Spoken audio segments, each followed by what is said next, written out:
نحمده ونصلي على رسوله الكريم اما بعد اعوذ باللہ من الشیطان الرجیم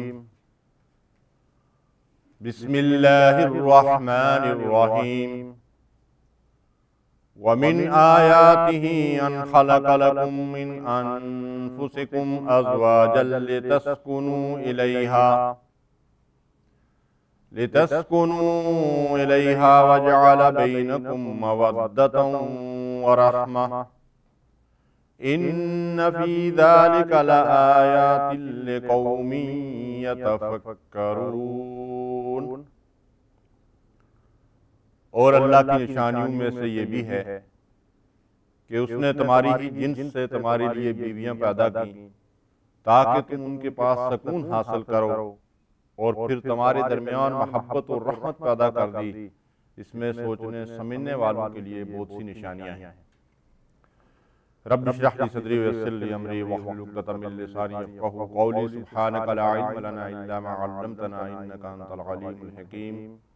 اللہم صلی علی محمد وعلی آل محمد کما صلیت علی ابراہیم وعلی آل ابراہیم انک حمید مجید۔ اللہم بارک علی محمد وعلی آل محمد کما بارکت علی ابراہیم وعلی آل ابراہیم انک حمید مجید۔ معزز اور محترم سامعین، آج کی درس کا موضوع ازدواجی زندگی ہے۔ شادی ایک ایسا مسئلہ ہے جس سے ہر مرد اور عورت کو کم از کم زندگی میں ایک مرتبہ تو سابقہ پیش آتا ہی ہے، اور بعض مرتبہ ایک سے زائد مرتبہ بھی اس تجربے سے گزرنا پڑتا ہے۔ اس لیے اس معاملے میں قرآن و سنت اور اسوہ رسول سے ہمیں کیا رہنمائی ملتی ہے،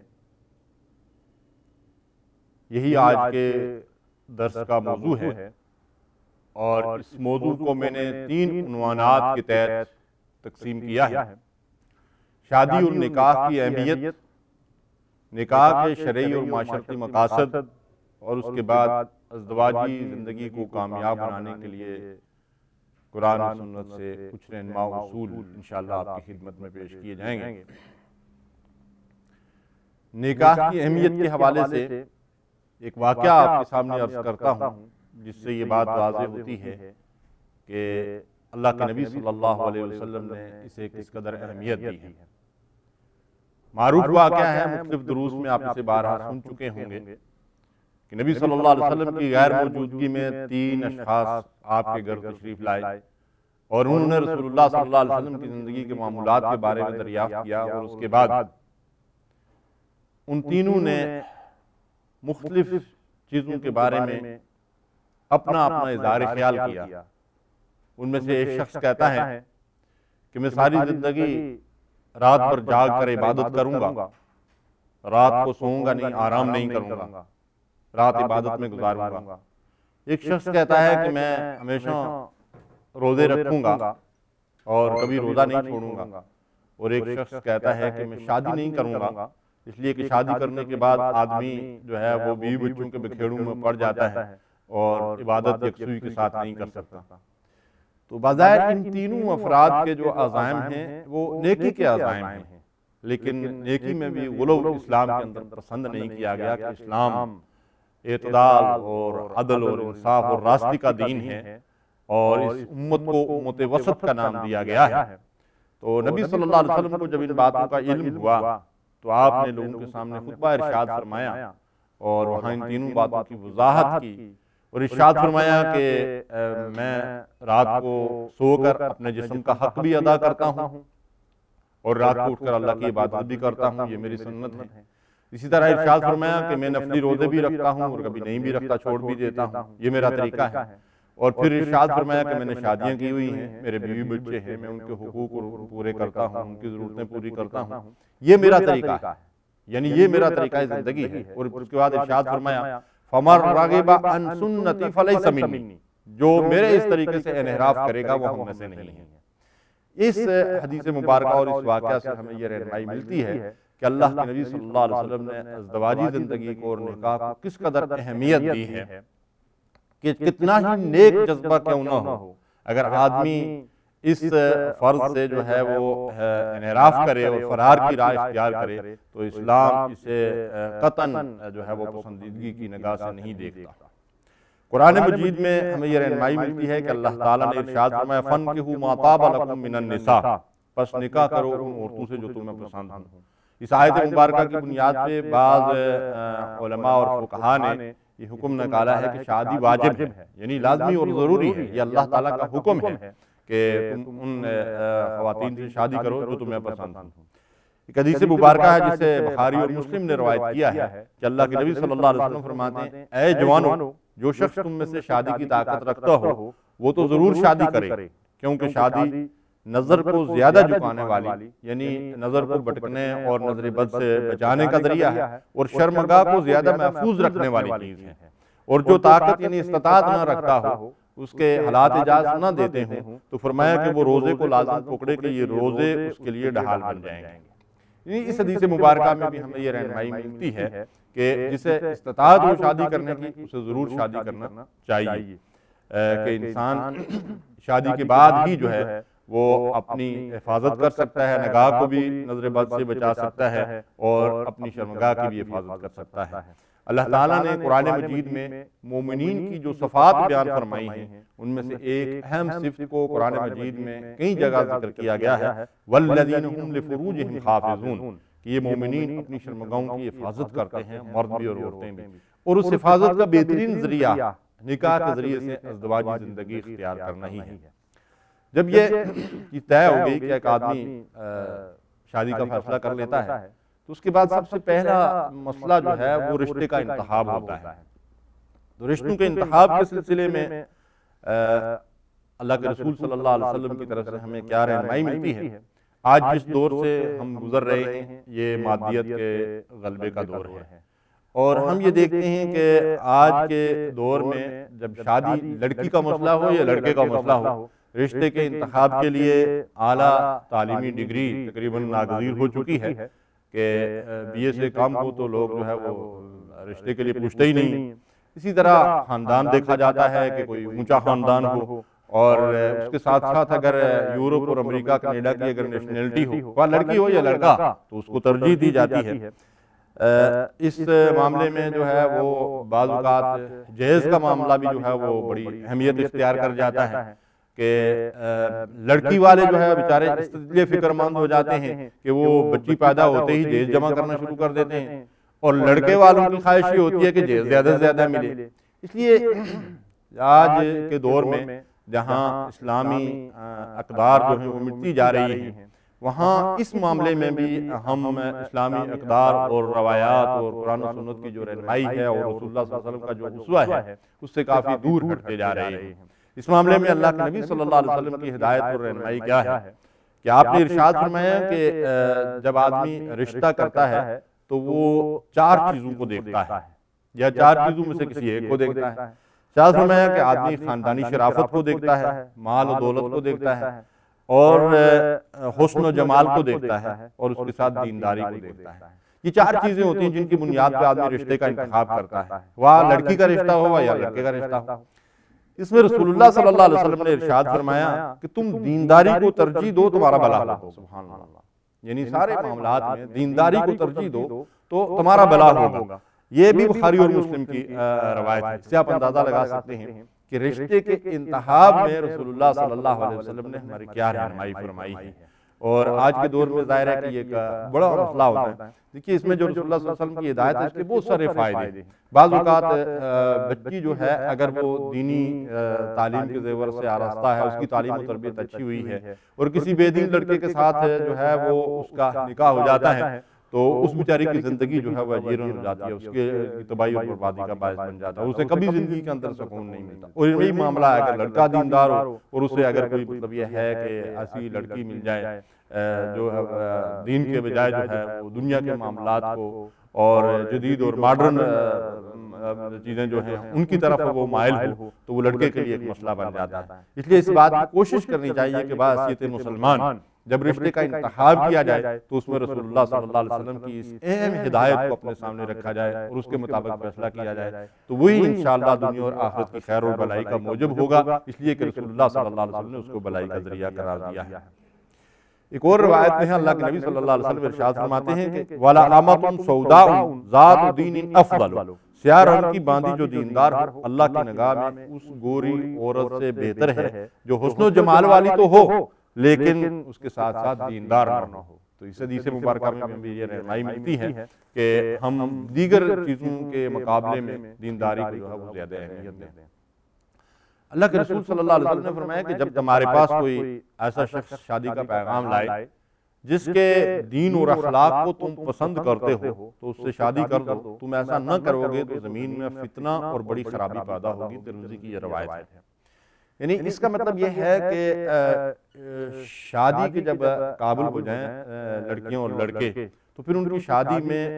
تاخیر نہیں کرنا چاہیے بلکہ مناسب وقت پہ ان کی شادیاں کر لینا چاہیے، اور ان شادیوں میں تاخیر جو ہے فتنے اور فساد کا باعث بنتا ہے، اور آج ہم اس فتنے اور فساد کو اپنی آنکھوں کے ساتھ دیکھ رہے ہیں، کانوں سے ان کے تذکرے سن رہے ہیں۔ تو رسول اللہ صلی اللہ علیہ وسلم نے 14 صدیے پہلے اس کی نشاندہی فرما دی تھی۔ تو اس سلسلے میں بہت سارے جو چیزیں جو ہیں وہ آڑے آ جاتی ہیں جس کی وجہ سے جو ہے وہ شادیوں میں تاخیر ہوتی ہے۔ اگر لڑکوں کا معاملہ ہو تو انتظار کیا جاتا ہے کہ کوئی اچھا جاب مل جائے، کوئی اچھا کاروبار ہو جائے اور لڑکے سیٹ ہو جائے، اور اسی میں بعض اوقات جو ہے وہ 35-40 سال کی عمر کو بھی جو ہے وہ لڑکے پہنچ جاتے ہیں، اور لڑکیوں کا معاملہ بھی جو ہے وہ تعلیم بہرحال آج کے دور میں ناگزیر ہو چکی ہے کہ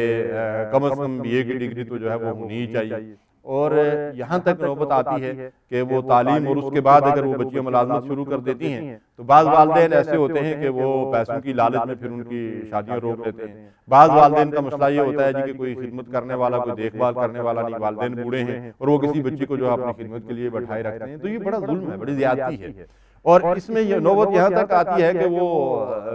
بچیاں جو ہے وہ بیٹھی بیٹھی ان کے جو ہے وہ بال سفید ہونا شروع ہو جاتے ہیں۔ ایک واقعہ میں نے ایک جگہ پہ پڑھا کہ ایک لڑکی جو ہے اپنے والدین کے سامنے اس چیز کا ذکر کر رہی ہے کہ جو میری عمر ہے، کنواری لڑکی تھی، کہتی ہے جو میری عمر ہے اس عمر میں جب ہماری امی تھی تو ہم تین بہن بھائی تھے۔ یعنی یہ کہنے کا اس کا کیا مقصد تھا؟ یعنی 30 سے 35 سال اس کی عمر تھی، اور وہ یہ کہتی ہے کہ جب میری والدہ میری عمر کی تھی تو ہم 3 بہن بھائی تھے، یعنی والدہ 3 بچے ہو چکے تھے اور میں بیٹھی ہوئی ہوں شادی کا انتظار کر رہی ہوں۔ تو یہ ایسے حالات ہیں معاشرے کے اندر کہ جس کی وجہ سے نبی صلی اللہ علیہ وسلم نے جس بات کی نشاندہی فرمائی تھی نا کہ فتنہ اور فساد اور بہت بڑی خرابی پیدا ہوگی، آج ان خرابیوں کو ہم اپنی آنکھوں سے دیکھ رہے ہیں۔ تو اس کا مطلب یہ ہوا کہ لڑکا ہو یا لڑکی ہو بر وقت جو ہے ان کی شادیاں کر دینی چاہیے، اور اس کے لیے مناسب عمر اور جو مطلب یہ کہ رہنمائی دین کے اندر ہمیں ملتی ہے لڑکیوں کے لیے 15 سے 20 سال کے درمیان جو ہے وہ لڑکیوں کی شادیاں، اور اسی طرح لڑکوں کا معاملہ جو ہے اس کو اگر کچھ مؤخر بھی کر لیا جائے تو 25-30 سال تک کی عمر میں جو ہے وہ لڑکوں کی شادیاں بھی ہو جانی چاہیے۔ اور خاص کر لڑکوں کی شادی کے معاملے میں جو والدین صاحب حیثیت ہوں، صاحب استطاعت ہوں، اور الحمدللہ ان کو اللہ تعالیٰ نے رزق وافر مقدار میں دیا ہو، تو اگر ان کے لڑکے شادی کی عمر کو پہنچ چکے ہیں اور ان کے پاس اچھا جاب یا کاروبار نہیں بھی ہے تو وہ افورڈ کر سکتے ہیں، تو انہیں لڑکوں کی شادی میں جو ہے وہ تاخیر نہیں کرنی چاہیے۔ بلکہ ایک حدیث سے تو یہ رہنمائی ملتی ہے کہ رسول اللہ صلی اللہ علیہ وسلم نے بعض مفلوق الحال لوگوں کو نکاح کرنے کا حکم دیا اور فرمایا کہ تم شادی کر لو۔ یعنی ایک آدمی جب اپنے جوڑے کا انتخاب کرتا ہے تو معلوم نہیں کس کے ذریعے سے اللہ تبارک و تعالیٰ ان کے رزق میں برکت ڈال دے، اور یہ رزق کا معاملہ جو ہے یہ تو خالص اللہ تعالیٰ کے اختیار میں ہے۔ اس حوالے سے انسان کو اس بات کی کوشش کرنی چاہیے کہ قرآن و سنت میں جو رہنمائی ہمیں ملتی ہے اس کے مطابق عمل کریں، تاکہ جو ہے وہ دنیا کے اندر فساد پیدا نہ ہو، گھرانے اور خاندان تباہ و برباد نہ ہو۔ تو اس حوالے سے جو اگلا مرحلہ ہوتا ہے وہ مہر کا ہوتا ہے، اور یہ بھی بعض اوقات بعض معاشروں میں جو ہے حد سے جو ہے وہ زیادہ مہر کی مقدار مقرر کی جاتی ہے، اگرچہ قرآن و سنت میں کوئی اس کی مقدار کا تعین نہیں کیا گیا ہے کہ مہر کتنی مقدار کا ہو، لیکن جو رہنمائی ہمیں نبی کریم صلی اللہ علیہ وسلم کی حیات مبارکہ سے، صحابہ کرام کی زندگیوں سے اور اس دور میں جو شادیاں ہوئی ہیں ان سے ملتی ہے، وہ یہ ہے کہ مہر اس قدر ہو جو لڑکے اور اس کے وارثوں کی استطاعت کے مطابق ہو، اور لڑکی کا چونکہ حق بنتا ہے مہر، اور یہ ادا کرنا لڑکے کے ذمہ لازمی ہوتا ہے، لیکن اس کی مقدار جو ہے وہ نہ تو اتنی زیادہ ہو کہ لڑکے کی استطاعت سے باہر ہو، اور نہ تو اتنی کم ہو کہ لڑکی کا حق مارا جائے، کیونکہ اس حق کے بارے میں رسول اللہ صلی اللہ علیہ وسلم نے فرمایا، یہ بخاری اور مسلم کی روایت ہے کہ شرطوں میں سے وہ شرط پوری کی جانے کی سب سے زیادہ مستحق ہے جس کے ذریعے سے تم عورتوں کی عصمت کے مالک بنتے ہو، یعنی مہر۔ تو اس سلسلے میں یہ جو کہ خواتین کا حق بنتا ہے، اللہ اور رسول نے یہ حق ان کو دیا ہے، تو ان کی حق تلفی بھی نہیں ہونی چاہیے، اور لڑکے کے اوپر بھی جو ہے وہ بے جا جو ہے وہ بوجھ نہیں ڈالا جانا چاہیے۔ البتہ اس کی ایک صورت جو ہمارے معاشرے میں عام طور پر پائی جاتی ہے وہ یہ ہوتا ہے کہ مہر کو مؤخر کر دیا جاتا ہے اور عند طلب لکھ دیا جاتا ہے۔ تو اگرچہ اس کی بھی علماء اجازت دیتے ہیں، یہ جائز ہے کہ مثلا لڑکا اس وقت شادی کے دیگر اخراجات وغیرہ کرتا ہے، زیورات وغیرہ دوسری چیزیں بناتا ہے، تو مہر اگر وہ فوری طور پر اس کا سارے کا سارا یا اس کا کچھ حصہ فوری طور پر ادا کرنے کی پوزیشن میں نہیں ہے، اور فریقین کے درمیان اتفاق ہو جاتا ہے اور وہ اس کو لکھ دیتے ہیں، تو عند الطلب کا مطلب یہ ہوتا ہے کہ پھر وہ لڑکی جب بھی وہ حق مہر اپنا طلب کرے گی تو پھر وہ ادا کرنا لڑکے کے اوپر واجب ہو جاتا ہے۔ اور فقہاء نے اس کی وضاحت کی ہے کہ اگر وہ اس کا مطالبہ اس طرح سے کرے کہ جب تک تم مہر ادا نہیں کرو گے اس وقت تک حق زوجیت ادا نہیں کر سکتے، تو یہ لڑکی کو حق پہنچتا ہے کہ وہ ایسا کرے۔ تو اس سے آپ اندازہ لگائیں کہ لڑکی کے اس حق کی اسلام نے کس قدر جو ہے وہ اہمیت دی ہے۔ تو مہر کو جو ہے وہ لڑکے کی استطاعت کے مطابق ہونا چاہیے، اور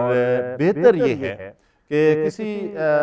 فتنے اور کسی نقصان سے اور مستقبل کی کسی مشکل سے بچنے کے لیے مناسب مہر ہو جو ہے وہ وقت پر نقد ادا کر دیا جائے یا زیورات کی صورت میں ادا کر دیا جائے، تو اس سے جو ہے وہ زیادہ مسائل جو ہے وہ پیدا نہیں ہوتے۔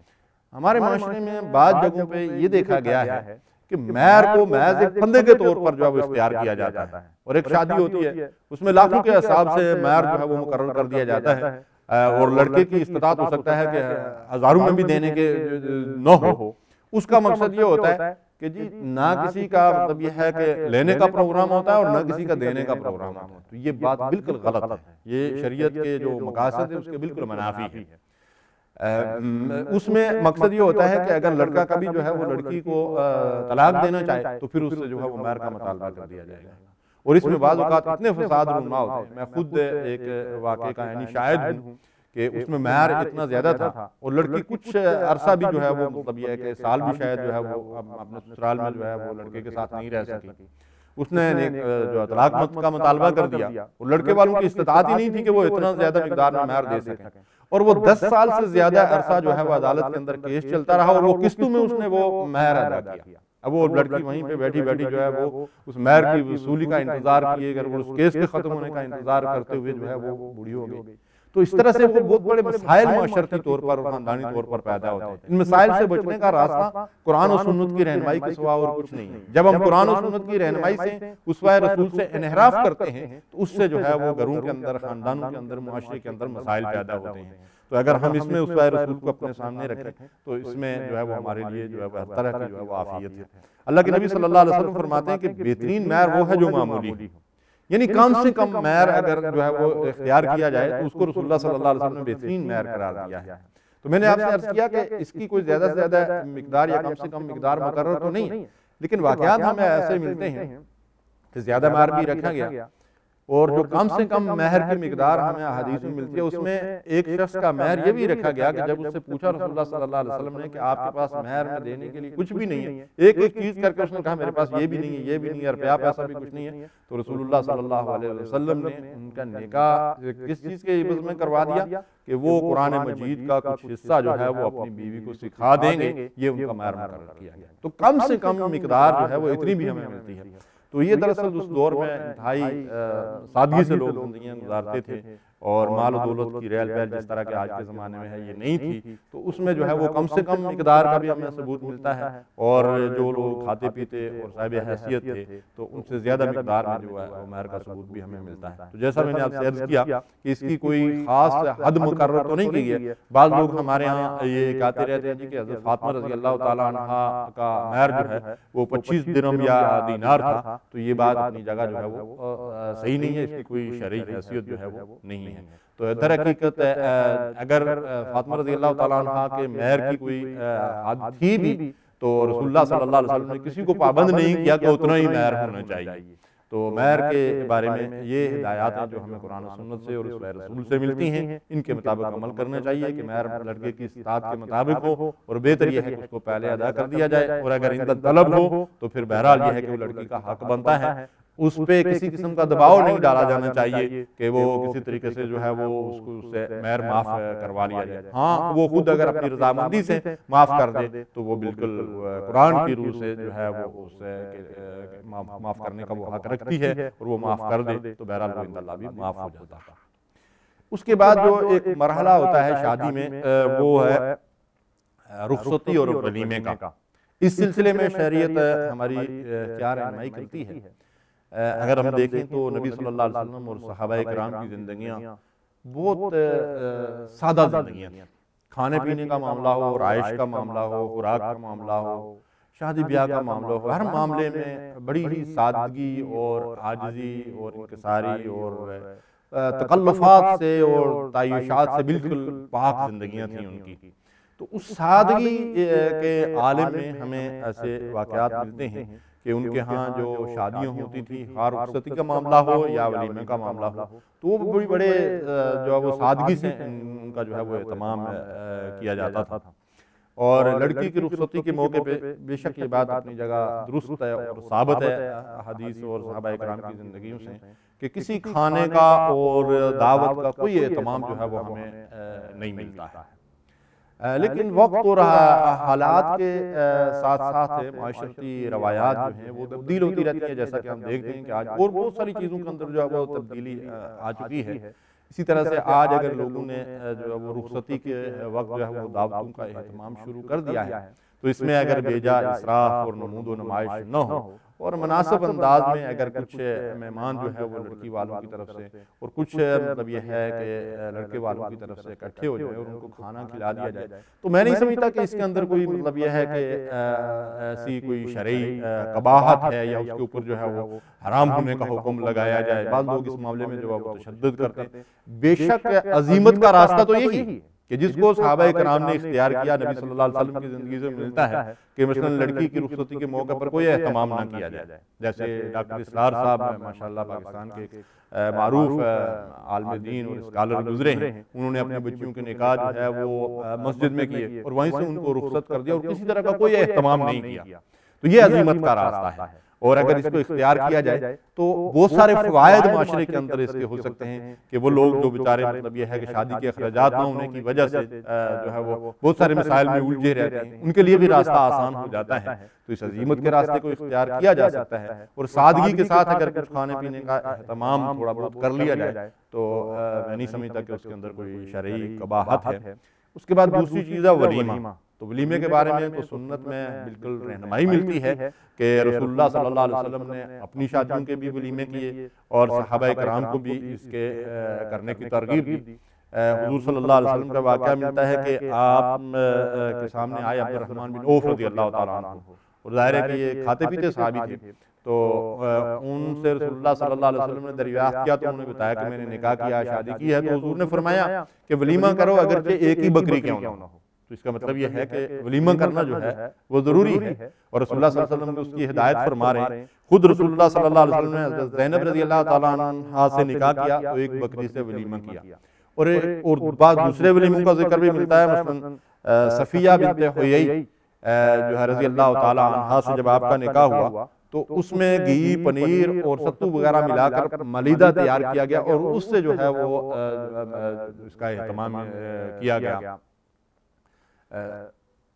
ولیمے کا۔ تو اس کا مطلب یہ ہے کہ ضروری نہیں ہے کہ لمبی چوڑی جو ہے وہ دعوتیں ہوں اور بہت ساری ڈشیں ہوں اور بہت سارے کھانے ہوں تبھی ولیمہ ہوتا ہے۔ ولیمہ کرنا چاہیے، یہ سنت ہے اور اس کی ہدایت رسول اللہ صلی اللہ علیہ وسلم سے ملتی ہے۔ البتہ یہ ہے کہ جو ولیمہ کرنے والے ہیں ان کی جتنی حیثیت ہے، جتنی استطاعت ہے، جیسا کہ بعض احادیث سے ہمیں یہ رہنمائی ملتی ہے کہ اگر اللہ تعالیٰ نے کسی کو استطاعت دی ہے تو اس کے کھانے پینے میں، اس کے رہن سہن میں، اس کے لباس میں اللہ تعالیٰ کی ان نعمتوں کا جو ہے وہ احساس ہونا چاہیے، یعنی اس کا اظہار بھی ہونا چاہیے، لیکن یہ نمود و نمائش کے لیے نہ ہو، اس کے اندر اسراف نہ ہو، فضول خرچی نہ ہو، تو اس میں جو ہے وہ کوئی حرج نہیں۔ رسول اللہ صلی اللہ علیہ وسلم نے فرمایا کہ جس نے دعوت ولیمہ قبول نہ کی اس نے اللہ اور اس کے رسول کی نافرمانی کی، یہ بخاری اور مسلم کی روایت ہے۔ یہاں تک کہ رسول اللہ صلی اللہ علیہ وسلم نے فرمایا کہ اگر کوئی کھانا نہیں کھانا چاہتا ہے دعوت ولیمہ کو قبول کر لے اور وہاں جائے، حاضری دے، کھانا نہیں کھانا چاہتا ہے نہ کھائے، لیکن اس دعوت کو ٹھکرانا جو ہے اللہ رسول کی نافرمانی۔ اسی طرح آپ نے ایک ہدایت یہ بھی دی ہے کہ فاسق لوگوں کی دعوت کو قبول کرنے سے آپ نے منع فرمایا ہے، یہ بھی رسول اللہ صلی اللہ علیہ وسلم کا فرمان ہے، یعنی ایسے لوگ جو شادیوں کے اندر فسق و فجور اور کھلی خدا اور رسول کی نافرمانیاں کرتے ہیں، مثلا بعض اپنی دعوتوں میں اگر مثلا یہ ہے کہ شراب پیش کرتے ہیں یا رقص ہوتا ہے وہاں پہ، اور ننگے جو ہے وہ مطلب یہ ہے کہ گانے اور ناچ گانا ہوتا ہے، تو ایسی شادیوں کے اندر رسول اللہ صلی اللہ علیہ وسلم نے ایسی دعوت کو قبول کرنے سے منع فرمایا ہے، یعنی آدمی معذرت کر لے ایسے طریقے سے جس سے کوئی فتنہ اور فساد جو ہے وہ پیدا نہ ہوتا ہو، تو اگر آدمی دیکھتا ہے کہ وہاں دین کی اقدار کو پامال کیا جاتا ہے تو کوشش یہ کرے کہ اس معاملے کو جو ہے وہ مطلب یہ ہے کہ رکوائے، اگر نہیں رکوا سکتا اور پھر بھی وہ لوگ ہٹ درمی پہ ہیں اور اللہ رسول کی ہدایات سے کھلا انحراف کرتے ہیں، تو رسول اللہ صلی اللہ علیہ وسلم نے فرمایا کہ ایسی دعوتوں کو جو ہے وہ قبول نہ کیا جائے۔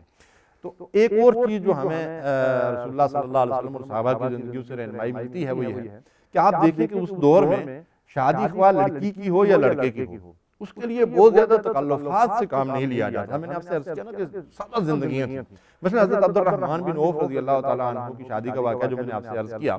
کہ ان کے کپڑوں پہ زرد رنگ دیکھا رسول اللہ صلی اللہ علیہ وسلم، شاید اس دور میں کوئی علامت ہوگی شادی کی، تو رسول اللہ صلی اللہ علیہ وسلم نے پوچھا کہ عبد الرحمن میں یہ کیا دیکھ رہا ہوں، تو انہوں نے عرض کیا کہ رسول اللہ صلی اللہ علیہ وسلم میں نے نکاح کیا ہے، شادی کی ہے، تو حضور نے فرمایا کہ ولیمہ کرو ایک بکری کا۔ آپ دیکھیں کہ مدینے میں عبد الرحمن بن عوف رضی اللہ تعالیٰ عنہ کی رہائش ہے اور ان کی سب سے محبوب ہستی محمد رسول اللہ صلی اللہ علیہ وسلم وہاں ہیں، ان کا نکاح ہو گیا، شادی ہو گئی اور نبی صلی اللہ علیہ وسلم کو اس کا علم ہی نہیں ہے۔ یعنی نکاح کے معاملے میں اور تدفین کے معاملے میں مجھے صحابہ کرام کی زندگیوں میں یہ چیز ملتی ہے کہ بعض اسی طرح جو ہے وہ بعض تدفین کے معاملے میں ہمارے سامنے آتے کہ مدینے کے اندر بعض لوگوں کی وفات ہو گئی، جنازہ دفن ہو گیا اور رسول اللہ صلی اللہ علیہ وسلم کو بھی اس کی اطلاع نہیں، اس معاملے میں وہ بالکل تاخیر نہیں کرتے تھے۔ اور اسی طریقے سے جو ہے وہ شادیوں کا معاملہ بھی ہمیں یہ نظر آتا ہے کہ اس میں وہ بہت زیادہ مطلب اہتمام نہیں کرتے تھے۔ یہ دراصل انسان کی زندگی کی ایک ایسی ضرورت ہے کہ جس طرح کھانا پینا لباس غیر ہر چیز اس کی ضرورت ہے، اس طرح یہ بھی انسانی ضرورت ہے، اور اس ضرورت کو پورا کرنے کا موقع جب انسان کو میسر آئے تو وہ سادگی کے ساتھ جو ہے وہ اس موقع کو جو ہے وہ اس سے فائدہ اٹھا لے اور جو ہے وہ اپنا فرض ادا کرے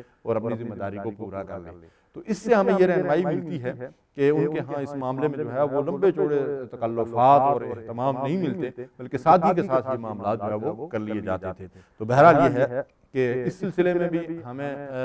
بہت سارے بزرگوں سے آج کے دور میں بھی یہ رہنمائی ملتی ہے کہ انہوں نے ولیمے بھی بڑی جو ہے وہ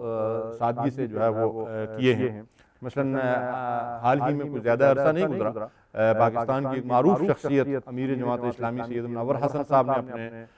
بیٹے کا ولیمہ کیا، اور جو لوگ اس میں شریک تھے وہ اس بات کی شہادت دیتے ہیں کہ بڑی سادگی کے ساتھ، حالانکہ اس کے اندر جو ہے وہ بڑی بڑی شخصیات، وزیر اعظم اور وزراء اور اسمبلی ممبر اور اس طرح کے لوگ جو ہے وہ اس کے اندر شریک تھے، اور انہوں نے اس میں مطلب یہ ہے کہ کھانے پینے کی کچھ معمولی چیزیں سموسے وغیرہ اور اس طرح کی چیزیں رکھی ہوئی تھی، اور کوئی کھانے وانے کا اہتمام جو ہے وہ نہیں کیا۔ تو میں نے آپ سے عرض کیا کہ یہ عظیمت کا راستہ ہے، اور اس راستے کو اختیار کیا جائے تو بہت سے غریب لوگوں کے لیے جو ہے وہ بڑی سہولت جو ہے وہ پیدا ہو سکتی ہے۔ تو اس سلسلے میں بہرحال یہ ہے کہ دونوں صورتیں میں نے آپ کے سامنے رکھ دی ہیں، جیسے انسان کے اپنے حالات ہوں اور جیسے اس کو مطلب یہ ہے کہ حالات اجازت ہیں اس کے مطابق بہرحال یہ ہے کہ اس میں سادگی کو اختیار کیا جائے تو یہ اللہ اور رسول کو زیادہ پسند ہے۔ شادی کا جب معاملہ سامنے آتا ہے تو اس میں جو چیز ہمارے سامنے سب سے پہلے آتی ہے وہ شادی کا وہ تصور ہمارے سامنے آتا ہے کہ ایک شادی کے اندر جو ہے وہ کچھ ہڑبونگ اور کھانے جو ہے وہ گانے بجانے کا سامان اور موسیقی اور مخلوط محفلیں اور مووی اور پتہ نہیں کیا کیا تصورات بہت سارے سامنے آتے ہیں۔ تو دراصل ہمیں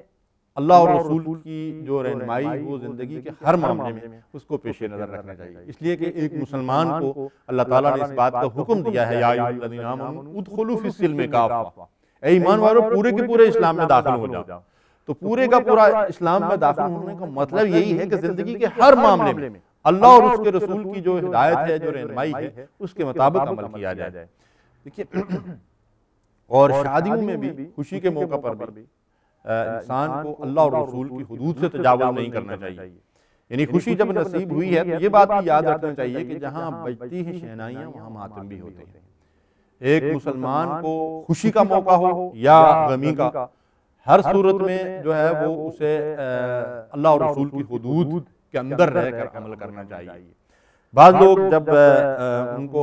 کوئی غم لاحق ہوتا ہے، کوئی مصیبت آتی ہے، کوئی موت واقع ہوتی ہے، کوئی پریشانی ہوتی ہے، تو پھر گریبان پھاڑتے ہیں اور بین کرتے ہیں اور نازیبا کلمات زبان سے نکالتے ہیں اور اس طریقے سے وہ اللہ اور رسول کی حدود کو پامال کرتے ہیں۔ اور جب ان کے ہاں کوئی خوشی کا موقع آتا ہے تو پھر اسراف اور خدا اور رسول کی نافرمانیوں کے ذریعے سے اللہ کی حدود کو پھلانگتے ہیں۔ تو یہ دونوں طریقے جو ہیں انتہائی ناپسندیدہ ہیں۔ جب ہمیں کوئی خوشی نصیب ہو تو اس میں بھی خوشی کا اظہار ضرور ہم کریں، لیکن ایسا نہ ہو کہ جب لوگوں کو یہ بات سمجھائی جاتی ہے، اس کی کوشش کی جاتی ہے کہ بھئی ٹھیک ہے، شادی ہے، خوشی ہے، لیکن آپ اس میں اللہ اور رسول کی نافرمانیاں تو نہ کریں۔ یہ ساری نعمتیں، مال، جو کچھ بھی اللہ تعالیٰ نے آپ کو دیا ہے، جسم، جان، صحت، کئی ایسے واقعات ہوتے ہیں کہ ادھر جو ہے وہ مطلب یہ ہے کہ بارات آ رہی ہوتی ہے یا آ چکی ہوتی ہے، یا ادھر سے رخصتی کا موقع آ گیا ہوتا ہے اور اسی گھر کے اندر جو ہے وہ ماتم ہو جاتا ہے، کسی کی موت واقع ہو جاتی ہے۔ تو ہمیں ان چیزوں کو بھی پیش نظر رکھنا چاہیے اور ہمیشہ جو بھی کام کریں اس میں اللہ کی رضا کو مد نظر رکھنا چاہیے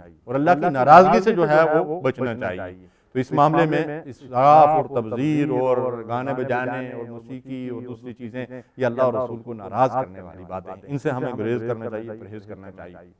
اور ایک عرض کرنا چاہتا ہوں، اگرچہ بعض لوگ جو ہے وہ اس کو پسند نہیں کرتے، لیکن میں یہ سمجھتا ہوں کہ اگر شادی بیاہ کے موقع پر ایک اجتماع ہوتا ہے، لوگ اکٹھے ہوتے ہیں، جمع ہوتے ہیں، تو اس میں مخلوط مجالس سے جو ہے وہ پوری طرح بچنے کی کوشش کرنی چاہیے۔ لیکن خواتین کے ہاں بھی اور مردوں کے اجتماع میں بھی یہ ہو سکتا ہے کہ کسی موقع کی مناسبت سے کچھ اللہ اور رسول کا ذکر بھی ہو جائے، اس لیے کہ نبی صلی اللہ علیہ وسلم کی ایک حدیث ہمیں ملتی ہے اور امام بیہقی اور امام حاکم نے اس کو روایت کیا ہے کہ کسی مقام پہ اگر لوگ جمع ہوں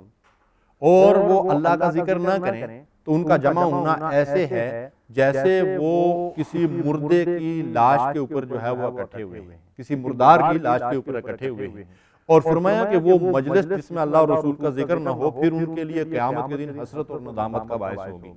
تو اس حسرت اور ندامت سے بچنے کے لیے اور اس محفل کو جو ہے وہ خیر و برکت کا ذریعہ بنانے کے لیے اگر اس میں جو ہے وہ مختصر قسم کا جو ہے وہ پروگرام رکھ لیا جائے، جس میں اگر خطبہ نکاح کا ایک خلاصہ ہی لوگوں کے سامنے رکھ دیا جائے، وہ خطبہ نکاح کا پیغام ہی لوگوں تک پہنچا دیا جائے، تو اس کے ذریعے سے اللہ کا، اللہ کے رسول کا، دین کا ذکر ہو جاتا ہے، تذکیر اور یاد دہانی بھی ہو جاتی ہے۔ تو اس سے جو ہے وہ آخرت کی حسرت اور ندامت سے بھی جو آدمی بچ سکتا ہے۔ تو اس حوالے سے جو رہنمائی ہمیں ملتی ہے قرآن و سنت میں وہ یہ کہ شادی بیاہ کے نام پر، خوشی کے موقع پر ہمیں اللہ اور رسول کی حدود سے تجاوز نہیں کرنا چاہیے۔ خوشی کا اظہار بھی اور غمی کا اظہار بھی اللہ اور رسول کی حدود کے اندر ہی رہ کر ہونا چاہیے۔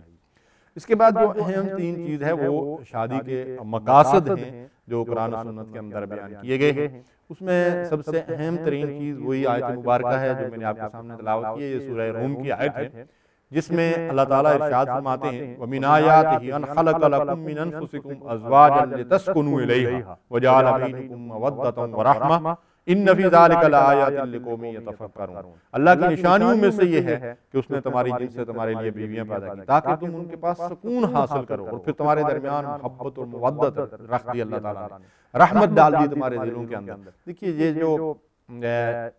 مرد اور عورت کی محبت ہے، اس کو اللہ تعالیٰ نے دائمی طور پر دونوں فریقوں کے درمیان جو ہے وہ ڈال دیا ہے۔ لیکن جنسی خواہش جو ہے وہ حیوانات بھی ایک دوسرے سے پوری کرتے ہیں، لیکن ایک خاص موسم میں، ایک خاص وقت کے لیے وہ جنسی لذت حاصل کرتے ہیں اور اس کے بعد ایک دوسرے سے الگ ہو جاتے ہیں۔ اس کا مطلب یہ ہوا کہ جو لوگ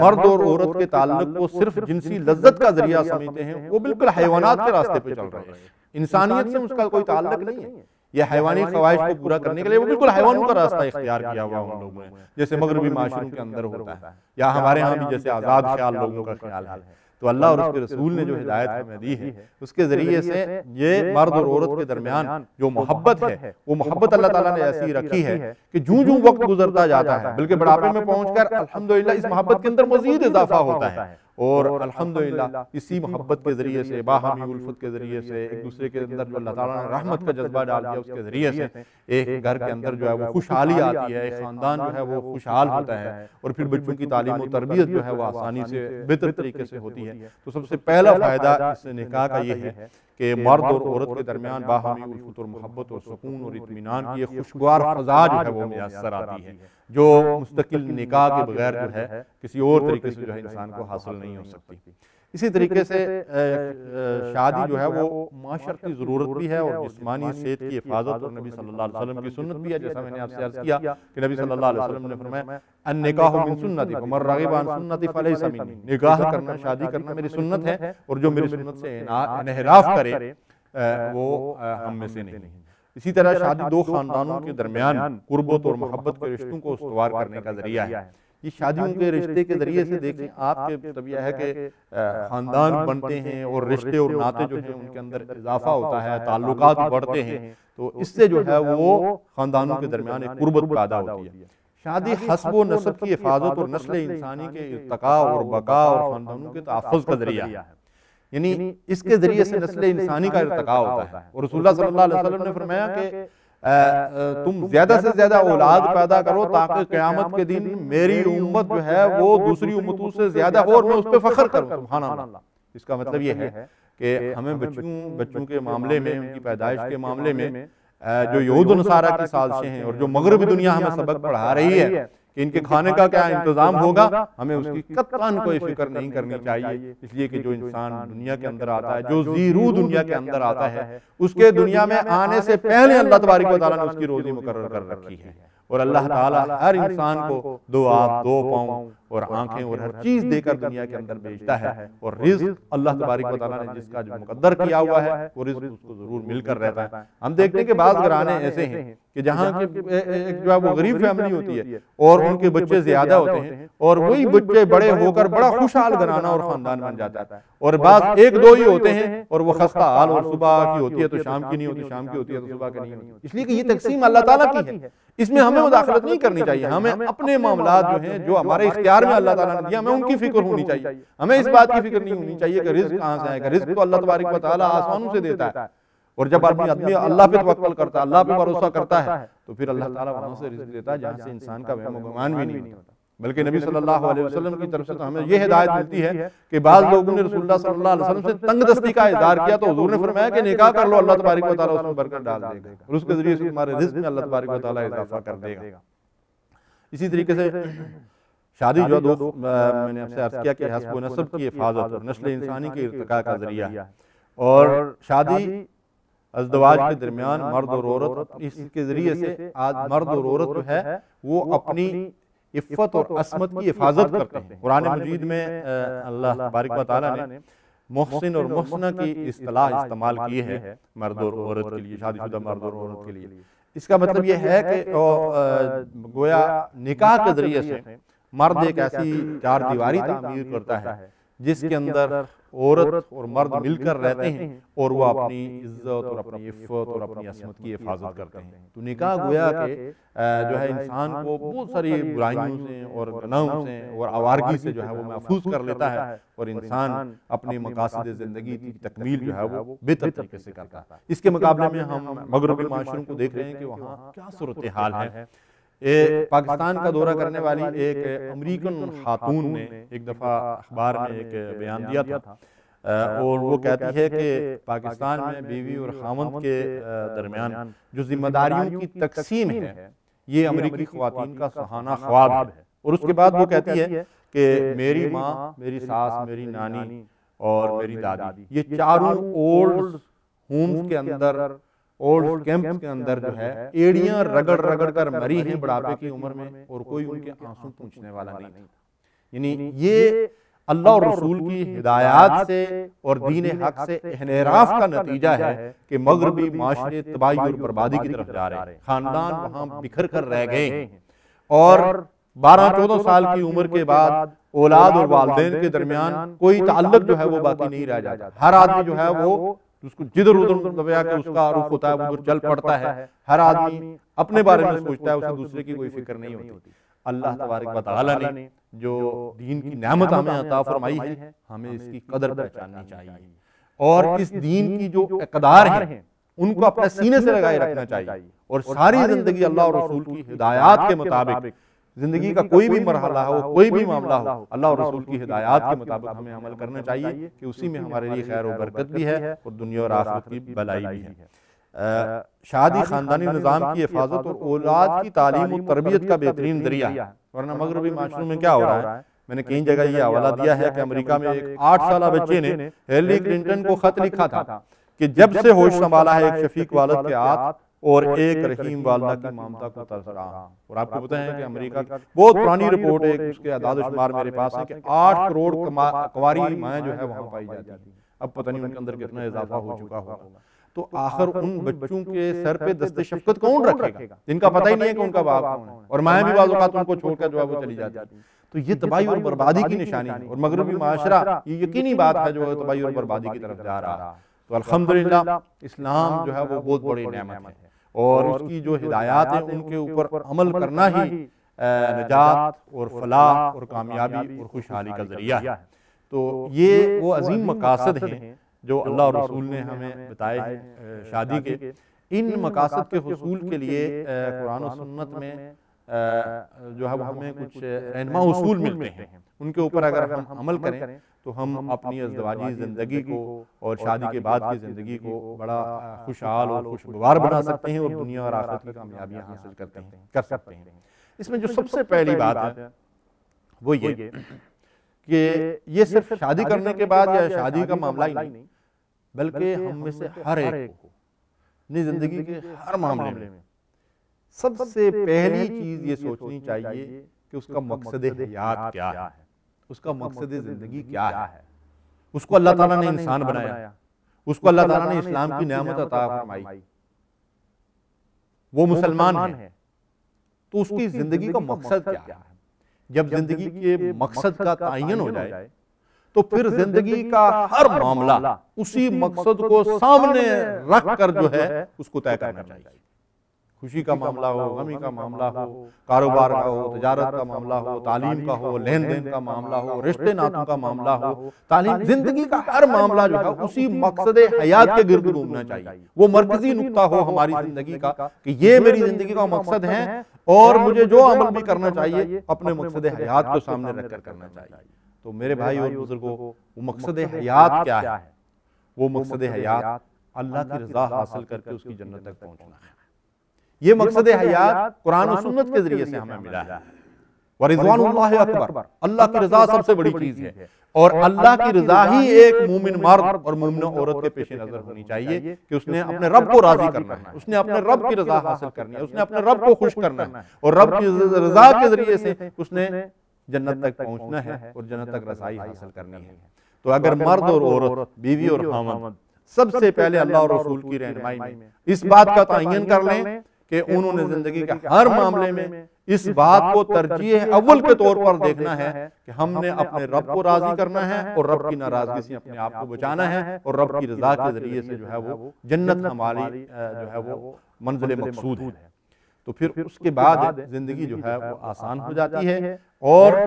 رہنمائی پھر قرآن و سنت کی روشنی میں انسان زندگی کے ہر معاملے میں حاصل کرے۔ اس میں جنت کے حصول کے لیے جو بڑی ایک اہم ہدایت رسول اللہ صلی اللہ علیہ وسلم سے ہمیں ملتی ہے وہ یہ ہے کہ لا تدخلوا الجنت حتی تؤمنوا، تم جنت میں نہیں پہنچ سکتے جب تک ایمان نہ لاؤ۔ ایمان کے بغیر جنت میں داخلے کا تو کوئی امکان ہی نہیں۔ اور فرمایا وَلَا تُؤْمِنُوا حَتَّى تَحَابُوا، اور تم ایمان والے نہیں ہو سکتے جب تک آپس میں محبت نہ کرو۔ ہر مسلمان کو دوسرے سے محبت کرنی چاہیے، لیکن بیوی خاوند کا رشتہ ایسا ہے کہ اس کی تو بنیادی الفت و محبت پہ ہے۔ تو ان دونوں کی جو باہمی محبت ہے، اگر وہ اللہ کی رضا کے لیے مقصود ہو تو اس محبت کے اندر کئی گنا اضافہ ہو جاتا ہے۔ تو وہ پھر اپنی زندگی کے ہر معاملے میں وہ اللہ کی رضا کو اپنے سامنے جو ہے وہ رکھ کر زندگی بسر کریں۔ اور پھر اس میں جو اللہ رسول کی ایک بڑی اہم ہدایت ہے کہ تعاونوا علی البر والتقوی ولا تعاونوا علی الاثم والعدوان، نیکی کے کاموں میں ایک دوسرے سے تعاون، اور بدی اور برائی کے معاملے میں ایک دوسرے سے تعاون نہیں کرنا چاہیے۔ تو زندگی میں دونوں اس بات کا خیال رکھیں کہ بھلائی اور خیر کے کاموں میں ایک دوسرے کے معاون بن کر رہیں، اور جہاں برائی اور گناہ کا معاملہ ہو، خدا اور رسول کی نافرمانی ہو، تو وہاں لازماً ایک دوسرے کو جو ہے وہ منع کرنا چاہیے، اس سے روکنا چاہیے اور باز رہنا چاہیے، ورنہ کوئی ایک اگر خدا اور رسول کی نافرمانی کسی لحاظ سے بھی اس کی طرف مائل ہوگا اور دوسرا اس میں آمادگی کا اظہار کرے گا، تو دونوں اس کے اندر برابر کے شریک ہو جائیں گے۔ ایک چیز جو ہے بڑی اہم ہے وہ مزاج شناسی ہے۔ دیکھیے، دو مختلف پس منظر رکھنے والے مرد اور عورت جب آپس میں ملتے ہیں تو ان کے مزاجوں کے اندر اختلاف ہو سکتا ہے، سوچ و فکر کے انداز مختلف ہو سکتے ہیں، مذہبی اور سیاسی رجحانات کا اختلاف ہو سکتا ہے، خاندانی پس منظر جو ہے وہ مختلف ہو سکتا ہے، تعلیمی معیارات جو ہیں ان کے اندر فرق ہو سکتا ہے، معاشرتی معاملات، بہت ساری چیزیں ہو سکتی ہیں کہ جن میں سوچ اور فکر کے اندر، مزاج کے اندر جو وہ اختلاف ہوتا ہے۔ تو ایک دوسرے کے مزاج کو سمجھنے کی ضرورت ہے، اور پھر اس مزاج کو سمجھنے کے بعد ایک دوسرے کے ساتھ معاملہ جو ہے وہ اس کو ڈیل کرنے کی ضرورت ہے، اور افہام و تفہیم کے ساتھ جو ہمیشہ اس بات کی کوشش کرنی چاہیے کہ کوئی ناچاکی پیدا نہ ہو، اور پھر اس میں عفو و درگزر کا جو ہے وہ بڑا اہم دخل ہے۔ کوئی بھی معاملہ ہو تو اس بات کی کوشش کرنی چاہیے، خواہ مرد سے ہو یا عورت سے ہو، کہ اس معاملے کو رفع دفع کرنے کے لیے عفو و درگزر سے کام لے، کہ نبی صلی اللہ علیہ وسلم نے عفو و درگزر کو بہت اہمیت دی اور بہت پسند کیا ہے۔ اور معاف کرنے کا مطلب یہ ہوتا ہے میرے بھائیوں کہ آدمی جب کسی چیز کے بارے میں کہہ دے کہ بھئی میں نے معاف کر دیا، تو پھر اس کا مطلب یہ ہے کہ پھر اس کو ہمیشہ کے لیے بھول جائے۔ یہ نہیں کہ مثلا یہ ہے کہ بیوی نے خاوند کو یا خاوند نے بیوی کو کسی معاملے میں جو ہے وہ معاف کر دیا، اور اس کے کچھ عرصے بعد اگر کوئی ایسا معاملہ ہوا تو اس نے کہا کہ ہاں فلاں وقت تم نے ایسا کیا تھا، تو یہ پھر معاف تو نہیں ہوا نا۔ اس کا مطلب یہ ہے کہ آپ نے دل میں وہ بات رکھی ہوئی ہے، تو معاف کرنے کا مطلب یہ ہوگا کہ معاف کر دیا، اس کو بھول جائیں۔ تو عفو و درگزر جو ہے یہ زندگی، ازدواجی زندگی کو خوشگوار بنانے کے لیے یہ ایک بڑا اہم معاملہ ہے۔ اور اسی طرح صلہ رحمی کا حکم جو دیا گیا ہے قرآن و سنت کے اندر، اور نبی صلی اللہ علیہ وسلم نے قطع رحمی کو سخت گناہ قرار دیا ہے۔ قطع رحمی کرنے والا فرمایا جنت میں داخل نہیں ہو سکتا، اور صلہ رحمی کرنے والے کے بارے میں فرمایا کہ اس کی عمر اور رزق میں اللہ تبارک و تعالیٰ برکت عطا فرماتے ہیں۔ صلہ رحمی کا مطلب ہوتا ہے کہ قریبی رشتوں کو زیادہ سے زیادہ جوڑے رکھنے کی کوشش کرنا، اور اس کے اندر رکھنا پیدا نہ ہونے دینا، اس کے اندر رکھنا پیدا ہونا اور اس کے ذریعے سے پھر رشتوں اور ناتوں کو توڑنا، یہ قطع رحمی ہے، اور صلہ رحمی ان کو جوڑے رکھنا ہے۔ اس معاملے میں رسول اللہ صلی اللہ علیہ وسلم کی یہ ہدایت ہمیں ملتی ہے کہ مجھے حکم دیا گیا ہے کہ جو مجھ سے کٹے میں اس سے جڑوں، اور جو مجھے میرے حق سے محروم رکھے میں اس کا حق اس کو دوں۔ تو اس میں بیوی خاوند اس بات کے زیادہ مستحق ہیں کہ وہ ایک دوسرے کے ساتھ جڑے رہنے کے لیے، باہمی الفت و محبت کے رشتے کو استوار رکھنے کے لیے اور اسے قائم و دائم رکھنے کے لیے جو ہے وہ عفو و درگزر سے کام لیں، اور صلہ رحمی کے لیے سلسلے میں جو ہدایات ہمیں ملتی ہیں ان کو جو ہے وہ اپنے سامنے رکھیں۔ پھر یہ کہا جاتا ہے کہ ازدواجی زندگی دراصل ایک چیلنج اور ایک آزمائش بھی ہے، اور ظاہر ہے کہ اس آزمائش سے گزرنا ناگزیر ہے، اور اس چیلنج کو قبول کرنا بھی ناگزیر ہے۔ تو اس کے لیے بڑی صبر اور حکمت کے ساتھ جو ہے وہ انسان کو جو ہے وہ زندگی گزارنا چاہیے، کہ زندگی کے معاملات میں خاص کر شادیوں کے بعد جو ہے وہ گھریلو اختلافات ہو جاتے ہیں، ساس بہو کے معاملات ہو جاتے ہیں، پھر جب بچوں کی مطلب یہ ہے کہ تعلیم کا معاملہ ہوتا ہے اس میں اختلافات ہو سکتے ہیں، پھر ان کے رشتوں کا معاملہ ہوتا ہے اس میں اختلاف۔ تو زندگی کے ہر معاملے میں انسان کو صبر سے اور حکمت سے کام لینا چاہیے۔ کبھی ایک فریق کی طرف سے اگر کوئی مطلب یہ کہ نرم گرم معاملہ ہو جائے تو دوسرا اس وقت جو ہے وہ عفو درگزر سے کام لے اور خاموشی اختیار کر لے۔ بعض اوقات یہ ہوتا ہے کہ شیطان انسان کو اکساتا ہے، بیوی خاوند کا مسئلہ ہی کیوں نہ ہو کہ ایک کی طرف سے اگر تھوڑی سی کوئی زیادتی ہو گئی، کوئی معاملہ سامنے آ گیا تو شیطان اس کو اکساتا ہے کہ تم تو، اس کا مطلب ہے کہ یہ جواب دے سکتے ہو، اور وہ جواب در جواب کا مسئلہ پھر یہ ہے کہ تو تکار کے اوپر نوبت آتی ہے، اور پھر اس سے اختلافات جو ہے وہ پیدا ہوتے ہیں اور سکون جو ہے وہ برباد ہو جاتا ہے۔ تو اس سے جو ہے وہ گریز کرنا چاہیے۔ قرآن مجید کے اندر ایک بڑی اہم ہدایت اور رہنمائی ہمیں یہ ملتی ہے کہ اللہ تعالیٰ فرماتا ہے وَعَاشِرُوهُنَّ بِالْمَعْرُوفِ، اور ان کے ساتھ بھلے طریقے سے جو ہے زندگی بسر کرو۔ یہ ایک بڑی اہم ہدایت ہے قرآن مجید کی کہ خواتین کے ساتھ جو ہے وہ بھلے طریقے سے، یہ ایک بڑی جامع ہدایت ہے، اس کے اوپر بہت کچھ علماء نے اور مفسرین نے جو ہے وہ لکھا ہے کہ عاشروہن بالمعروف، بھلے طریقے سے زندگی گزارنا۔ نبی صلی اللہ علیہ وسلم نے فرمایا جیسا خود کھاؤ ایسا ان کو کھلاؤ، جیسا خود پہنو ان کو پہناؤ، اور ان کو مارو نہیں۔ اگر مارنے کی کسی وجہ سے اگر اجازت بھی دی گئی تھی تو رسول اللہ صلی اللہ علیہ وسلم کے پاس جب یہ شکایت آئی تو حضور صلی اللہ علیہ وسلم نے فرمایا کہ جو لوگ اپنی بیویوں کی پٹائی کرتے ہیں، ان کو سزا دیتے ہیں، وہ اچھے لوگ نہیں ہیں، وہ بہتر لوگ نہیں ہیں، وہ پسندیدہ لوگ نہیں ہیں۔ رسول اللہ صلی اللہ علیہ وسلم نے سخت اس کو ناگوار نگاہوں سے دیکھا۔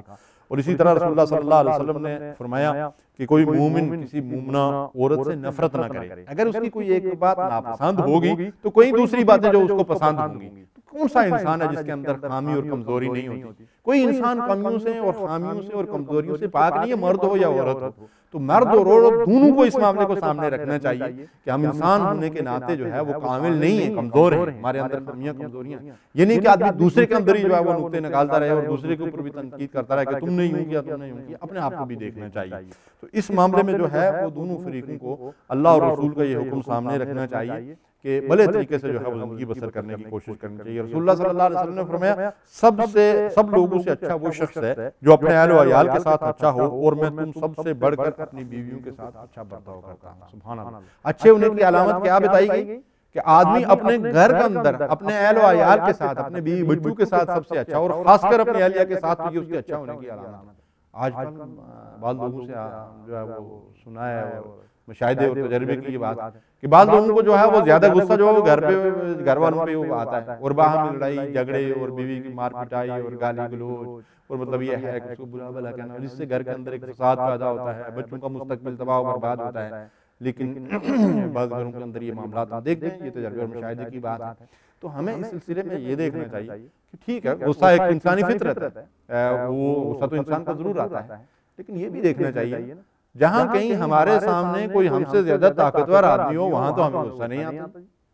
پتہ نہیں یہاں کے مقامی لوگ جن کے پاس ہم کام کر رہے ہوتے ہیں یا جو ہمارے اوپر بیٹھا ہوا ہمارا باس اور مدیر ہوتا ہے، اس کے سامنے تو ہمیں کبھی غصہ نہیں آتا۔ جو حکم دیتا ہے یس سر، ہم کر گزرتے، خواہ فیلڈ میں کام کر رہے ہیں، دفتر میں بیٹھے ہوئے یا کہیں بھی ہوں۔ لیکن گھر میں اگر مطلب یہ ہے کہ بیوی بیچاری سے تھوڑی سی مطلب یہ ہے کہ اونچ نیچ ہو جائے تو فوری طور پر غصے کے اندر جو آدمی آپ سے باہر ہو جائے اور مار کٹائی شروع کر دے یا گالی گلوچ شروع کر دے، تو یہ کہاں کی شرافت ہے؟ یہ کوئی جو ہے وہ انسانی اخلاق سے بالکل گری ہوئی چیز ہے۔ تو اس کو اللہ اور رسول نے بالکل پسند نہیں کیا ہے۔ تو باہمی عزت و احترام ایک دوسرے کا یہ بڑا ضروری ہے۔ وَعَاشِرُوهُنَّ بِالْمَعْرُوفِ کے اندر جو ہے یہ بھی آتا ہے کہ بیوی خاوند ایک دوسرے کا احترام کرے۔ اچھا، اس تعلق کو اللہ اور اس کے رسول نے بڑے ہی حسین پیرائے میں اور بڑے لطیف انداز میں جو ہے وہ بیان فرمایا ہے۔ فرمایا کہ ہن لباس لکم وانتم لباس لہن، فرمایا یہ عورتیں تمہارے لیے لباس ہیں اور تم ان کے لیے لباس ہو۔ دیکھیے ایک لباس انسان جو استعمال کرتا ہے اس کے ساتھ اس کا تعلق کس نوعیت کا ہوتا ہے؟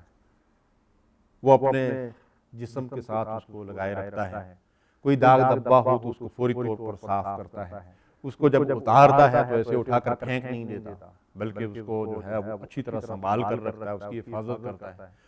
جسم کے اندر اس کے لباس کے اندر کوئی عیب ہو تو اس کے چھپانے کا ذریعہ لباس بنتا ہے، اور وہ اپنے لباس کا عیب چھپانے کی کوشش کرتا ہے۔ تو اس طریقے سے اگر دیکھیں تو اللہ تعالیٰ نے یہ جو ارشاد میں کہ ہن لباس لکم وانتم لباس لہن، یہ کتنا لطیف کتنا حسین پیرایا ہے کہ اللہ تعالیٰ نے اس تعلق کو جسم اور لباس سے جو ہے وہ تشبیہ دی ہے۔ تو لباس زیب و زینت کا ذریعہ بھی ہوتا ہے، موسمی اثرات سے بھی آدمی کو جو ہے وہ بچاتا ہے، ستر پوشی کا ذریعہ بھی ہے، اور جسمانی جو عیوب ہوتے ہیں ان کو چھپانے کا بھی ذریعہ ہے۔ تو یہ مرد اور عورت کو اس آیت کے اوپر جو ہے وہ بہت غور کرنا چاہیے اور توجہ دینی چاہیے، اور اس کے بعد اپنے باہمی تعلق کو دیکھنا چاہیے کہ لباس اور جسم کا تو تعلق ہے، اسی طریقے سے جو ہے وہ ان کا آپس میں باہمی تعلق ہونا چاہیے، اور ایک دوسرے کے عزت اور احترام کے ساتھ جو ہے وہ زندگی بسر کریں۔ اور خاص کر اس میں جو ہے کبھی بھی مرد کسی کے سامنے اپنی بیوی کی جو ہے وہ ایسی بات نہ کرے کہ وہ اس کو ناگوار گزرے۔ دیکھیے ہر انسان جو ہے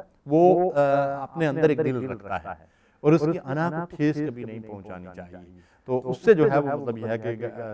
دلوں کے اندر جو ہے وہ خدورت پیدا ہوتی ہے اور بگاڑ و فساد کا ذریعہ بنتا ہے۔ تو ہمیشہ ایک دوسرے کی عزت اور احترام کو پیش نظر رکھنا چاہیے۔ اب میں ایک چیز آپ سے عرض کرنا چاہتا ہوں، وہ یہ کہ ازدواجی زندگی کو نقصان پہنچانے کے لیے جو سب سے بڑا حربہ ہے وہ شیطان استعمال کرتا ہے۔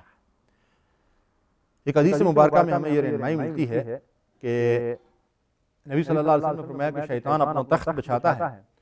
اور وہ اپنے چیلوں چانٹوں سے اپنی کارکردگی کی رپورٹ لیتا ہے، اور وہ اس کی مختلف قسم کی رپورٹیں جو شیطان کی وارداتیں ہوتی ہیں وہ آ کر پیش کرتے ہیں۔ لیکن اس میں سے جب ایک شیطان اس کے سامنے یہ رپورٹ دیتا ہے کہ میں نے بیوی خاوند کے درمیان ناچاکی پیدا کر دی، ان کو آپس میں لڑا دیا، ان کے درمیان اختلاف پیدا کر دیا، تو حدیث میں آتا ہے کہ شیطان ان کا گرو جو ہے وہ اٹھ کر اس کو گلے سے لگاتا ہے اور اسے مبارکباد دیتا ہے کہ سب سے بڑا کارنامہ تم نے سر انجام دیا۔ اس حدیث سے ہمیں یہ رہنمائی ملتی ہے کہ اللہ تعالیٰ نے یہ خاندان کی اس اکائی میں جو دراصل سب سے پہلا رشتہ ہے جو قائم ہوتا ہے، اور سب سے پہلے جس رشتے کا ذکر قرآن مجید میں آیا ہے وہ رشتہ ازدواج ہے، وہ بیوی خاوند کا تعلق ہے۔ یا ایھا الناس انا خلقناکم من ذکر و انثی، اے لوگوں میں نے تمہیں ایک مرد اور عورت سے پیدا کیا۔ تو مرد اور عورت کا یہ جو باہمی میلاپ ہے، ان کے درمیان جو الفت اور محبت کا رشتہ نکاح کے ذریعے سے قائم ہوتا ہے، اس کے اندر رکھنا اندازی کرنا یہ شیطان کا سب سے بڑا حرام ہے۔ تو جو لوگ بیوی خاوند کے درمیان اختلاف پیدا کرتے ہیں وہ بالکل شیطانی فعل کرتے ہیں اور بہت بڑا گناہ کا ارتکاب کرتے ہیں، اور اس سلسلے میں ہمیں شیطان کی وارداتوں سے بھی اور شیطان کی اکساہٹ سے بھی اور شیطان صفت لوگوں سے بھی جو ہے وہ آپ خبردار رہنا چاہیے، اور زندگی میں اس بات کا خیال رکھنا چاہیے کہ یہ نازک ترین رشتہ بھی ہے اور مضبوط ترین رشتہ بھی ہے کہ نکاح کے ذریعے سے جو ہے وہ عقد جو ہے وہ کہتے ہی جو ہے وہ مطلب یہ کہ مضبوط گھیرا کو ہیں، تو عقد زواج نکاح کے ذریعے سے جو قائم ہوتا ہے یہ نازک ترین معاملہ بھی ہے اور بڑا مضبوط معاملہ بھی ہے۔ تو اس میں رکھنا اندازی شیطان کی طرف سے ہوتی ہے، اس سے ہمیں جو ہے وہ بچنے کی کوشش کرنی چاہیے اور خبردار اور ہوشیار رہنا چاہیے۔ اس سلسلے میں ہمیں اپنی پوری زندگی میں جو رہنمائی ملتی ہے اور شیطان کی اکساہٹ سے بچنے کا وہ راستہ ہے، وہ میں سمجھتا ہوں کہ قرآن و سنت کا وہ شیلٹر ہے جس کے نیچے ہم جو ہے وہ ایک کامیاب زندگی گزار سکتے ہیں، کہ زندگی کے ہر معاملے میں ہمیں قرآن و سنت سے جب وہ رہنمائی حاصل کرنے کی کوشش کرنی چاہیے۔ اور وَعَاشِرُوهُنَّ بِالْمَعْرُوفِ جو میں نے آپ سے عرض کیا کہ قرآن کا یہ حکم ہے، اس میں بیوی بچوں کو جو ہے وہ تفریح کے جائز جو ہے وہ مواقع جو ہے وہ ان سے بھی فائدہ اٹھانا چاہیے، کہ رسول اللہ صلی اللہ علیہ وسلم کی زندگی سے ہمیں یہ رہنمائی ملتی ہے کہ حضور صلی اللہ علیہ وسلم باہر کھلی فضا میں بھی اپنی جو ہے وہ ازواج مطہرات کے ساتھ جو ہے وہ جاتے تھے، اور اسی طریقے سے جو ہے وہ کھیل کود جو جائز جو ہے مطلب یہ ہے کہ مردوں اور خواتین کی، اور اسی طرح سے جائز جو مطلب یہ کہ تفریح ہے اس کے مواقع بھی ان کو فراہم ضرور کرنے چاہیے۔ آخری بات جو میں اس سلسلے میں عرض کرتا ہوں وہ ایک اصول ہے جو حدیث مبارکہ میں ہمیں دیا گیا ہے کہ نبی صلی اللہ علیہ وسلم نے فرمایا لا یؤمن احدکم حتی یحب لأخیہ ما یحب لنفسہ، تم میں سے کوئی ایمان والا نہیں ہو سکتا جب تک اپنے بھائی کے لیے وہی چیز پسند نہ کرے جو اپنی ذات کے لیے پسند کرتا ہے۔ تو اس چیز کو، اس حدیث مبارکہ کو اپنی پوری زندگی پہ اپلائی کرنا چاہیے، اس کا انطباق اپنی پوری زندگی پہ پڑھنا چاہیے اور زندگی کے ہر معاملے پہ کرنا چاہیے کہ میں اپنے مسلمان بھائی اور بہن کے لیے وہی چیز پسند کروں جو اپنی ذات کے لیے پسند کرتا ہوں۔ تو خواہ میری حیثیت جو ہے وہ خاوند کی ہو، خواہ میری حیثیت بیوی کی ہو، خواہ میری حیثیت بھائی کی ہو، خواہ میری حیثیت والدین کی ہو، خواہ میری حیثیت اولاد کی ہو، ہر جگہ کسی دوسرے کے ساتھ معاملہ کرتے ہوئے وہاں میں اپنے آپ کو رکھ کر دیکھوں کہ یہی معاملہ اگر اس دوسرے فریق کی طرف سے میرے ساتھ ہو تو میں کیا محسوس کروں گا۔ تو میں یہ سمجھتا ہوں کہ کامیاب زندگی گزارنے کے لیے اور دنیا اور آخرت کی کامیابی کے لیے اللہ کے حبیب علیہ الصلوۃ والسلام نے یہ ایک ایسی جامع ہدایت دی ہے کہ لا یؤمن احدکم حتی یحب لأخیہ ما یحب لنفسہ، کہ تم میں سے کوئی مومن نہیں ہو سکتا جب تک وہ اپنے بھائی کے لیے وہی چیز پسند نہ کرے جو اپنی ذات کے لیے پسند کرتا ہے۔ تو اگر اس حدیث کو ہم اپنے لیے رہنما اصول کے طور پر اختیار کر لیں تو انشاءاللہ دنیا میں بھی ہماری زندگی کامیاب ہوگی اور آخرت میں بھی ہمیں کامیابی حاصل ہوگی۔ دعا ہے کہ جو کچھ میں نے عرض کیا اللہ رب العالمین اس پر مجھے اور آپ کو عمل کرنے کی توفیق دے۔ وآخر دعوانا الحمدللہ رب العالمین، وصلی اللہ علی نبینا محمد وعلی آلہ وصحبہ اجمعین۔